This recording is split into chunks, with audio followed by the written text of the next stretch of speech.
शिक्षा का मंदिर कहे जाने वाले स्कूलों को जब से इनके मालिकों ने अपने बिजनेस का अड्डा बनाया है, तब से इनके स्कूलों में ऐसे ऐसे टीचरों की भर्ती होने लगी है जिन्हें बच्चों को पढ़ाने का एक्सपीरियंस तक नहीं है। उसके बावजूद वो उन टीचरों को सिर्फ और सिर्फ इसलिए भर्ती कर लेते हैं कि वो उन्हें कम पैसों में मिल जाती है। प्रयागराज के नैनी के अंतर्गत डीडीएस कॉन्वेंट स्कूल में एक नर्सरी के छात्र को 2 शिक्षकों द्वारा पीट पीट कर उसकी हत्या कर दी जाती है, सिर्फ इस वजह से कि वो एक छोटा सा बच्चा नर्सरी का छात्र था, किसी वजह से रो रहा था और उन टीचरों के छुपाने पर वो चुप नहीं हो रहा था। नर्सरी का बच्चा अगर रो रहा है तो वो कितना बड़ा होगा, वो किसी वजह से रो रहा था, जिसकी वजह से ये टीचर लोग उसे छुपा छुपा के जब तंग आ गए तो उसे डराया धमकाया, उसे स्केल लेके उसे मारना पीटना शुरू करा कि चुप जाए वो, लेकिन वो नहीं चुपा। जब वो नहीं चुपा तो उसके मुंह में कपड़ा ठूसा गया, उसका मुंह दबाया गया। वो तब भी नहीं चुपा तो वो उसके मुंह में कपड़ा ठूस के कुछ वक्त तक उसे रोका गया। जब वो बेहोश होने लगा तो उसके मुंह से कपड़ा निकाला गया। जब उसे एक तरफ लटा दिया गया, जब बच्चा हल्का सा होश में था तो उस समय वो पानी मांग रहा था, लेकिन उन शिक्षकों ने उसे पानी तक नहीं दिया। कुछ देर बाद उसकी मृत्यु हो गई। ऐसे ऐसे टीचर भर्ती कर रखे हैं आजकल के स्कूलों ने। और अभी अभी एक नया मामला सामने आया है असम के तिनसुकिया से।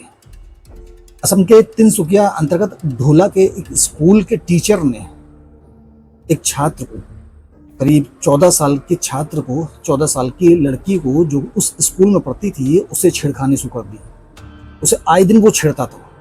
जब वो छात्रा उस टीचर की छेड़खानी से ज्यादा तंग आ गई थी तो उसने स्कूल में ही एक बार कोई केमिकल पी लिया था, जिसकी वजह से उसकी जान पर बन आई थी और उसे स्कूल की तरफ से एक नर्सिंग होम में भर्ती कराना पड़ा था।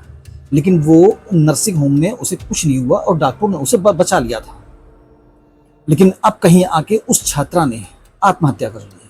आरोपी टीचर विहिकू छेत्री, जो कि 14 साल की स्टूडेंट्स के साथ बार बार छेड़छाड़ करता था, उसे गिरफ्तार कर लिया गया है। छात्रा ने आत्महत्या करने से पहले एक सुसाइड नोट छोड़ा है, जिसमें सीधा सीधा आरोप उस टीचर के ऊपर लगाया है। आजकल के स्कूलों के मालिकों को इस बात का जरा सा भी अंदाजा नहीं होता है कि हम जिस टीचर को अपने कॉलेज में बच्चों को पढ़ाने के लिए रख रहे हैं, उन्हें बच्चों को पढ़ाने की ट्रेनिंग देने के लिए रख रहे हैं, वो टीचर क्या बच्चों को पढ़ाने के लायक हैं? क्या वो इस कैरेक्टर के हैं कि उन बच्चों को अच्छी तरीके से हैंडल कर सकें?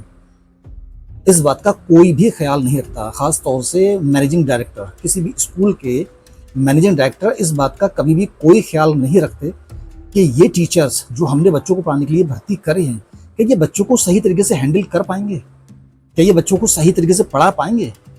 क्या ये जेंट्स होने के बावजूद लेडीज जो बच्चियां आती हैं पढ़ने के लिए स्कूल के अंदर, उन बच्चों के साथ किसी भी तरीके की अनहोनी हरकत नहीं करेंगे? इस बात की गारंटी होती है क्या? बिल्कुल नहीं।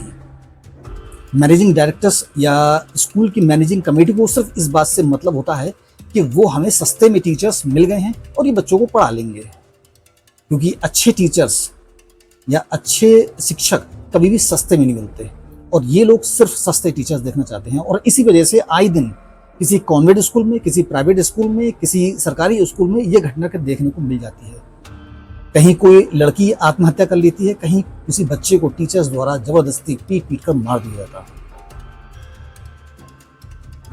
ये सिलसिला पता नहीं कब तक चलेगा। दोस्तों, कोशिश करिएगा कि अपने आसपास के अपने बच्चों को किसी ऐसे स्कूल में भर्ती कराइएगा, किसी ऐसे स्कूल में एडमिशन कराइएगा जिस स्कूल के टीचर्स काबिल तारीफ हों, बच्चों को हैंडल करना जानते हों। मिलते हैं दोस्तों अगले ऐसे ही किसी वीडियो में, तब तक लिए अपना ख्याल रखिएगा। जय हिंद।